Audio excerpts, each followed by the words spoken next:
Today we're going to explore quadratic expressions. We're going to be looking at how we can simplify them and also why would we want to do that.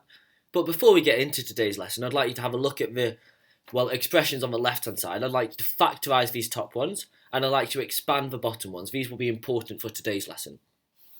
So, looking at this, the top ones when we factorise, we're looking for two numbers that add together to make 11 and they multiply together to make 28. We should know that would be 7 and 4, so we've got x plus 7, x plus 4. For the next equation, we want two numbers that add together to make 6 and multiply together to make 9. This would be 3, so we'd get x plus 3, x plus 3.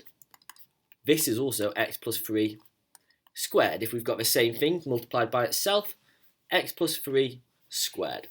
The next one expands out to be x squared plus x plus 5x plus 5, which is x squared plus 6x plus 5. X squared plus 4x plus 4x plus 16 is going to be x squared plus 8x plus 16. Think about how I can get the 8 from this equation. How can I get the 16? And x squared plus 10x plus 25.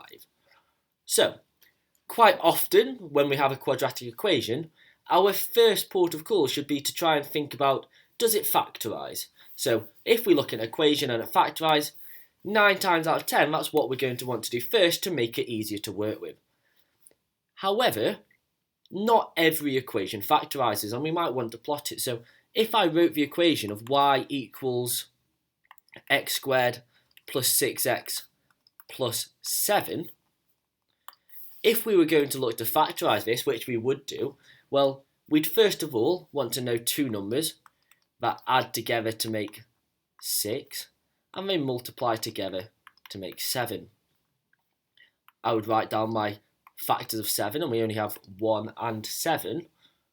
And obviously they don't add up to make 6. So now I'm starting to think about what can I do. This is where it's really important that we look at what we've done previously, and I want us to refer back to this question here. If we look at these two equations, they are very, very similar.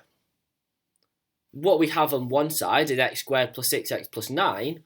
On the other side, we've got x squared plus 6x plus 7.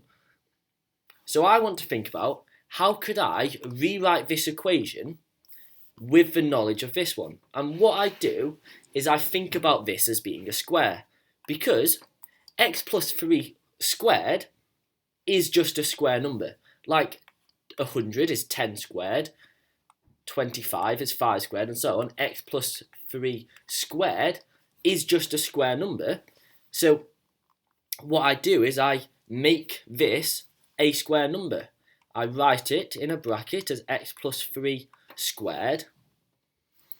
And if we think about it, if I expand this, I get x squared, which is what I want. I get plus 6x, which is what I want. But then I get a plus 9. However, I want plus 7. So what I have to do is I take away the 9 that I would have got if I expanded it, and then I add on my 7. That leaves me with x plus 3 squared, take away 2. This is a really useful form for us to actually be able to work with, and this is called completing the square form. In my next video, I'll talk about what some of the main purposes for this, but for now, I'd just like you to complete the square on the following equation. So pause the video. I'd like you to have a go at completing the square. And again, what we should get, well, 8x, and we've got 8x here. This should be x plus 4 squared, but we would get plus 16. I need to subtract that 16 and then add my 12. So I would get y equals x plus 4 squared, negative 16 plus 12 is negative 4. That's all for today's video. I hope you enjoyed. If you have any questions, please let me know, and I'll see you in the next one.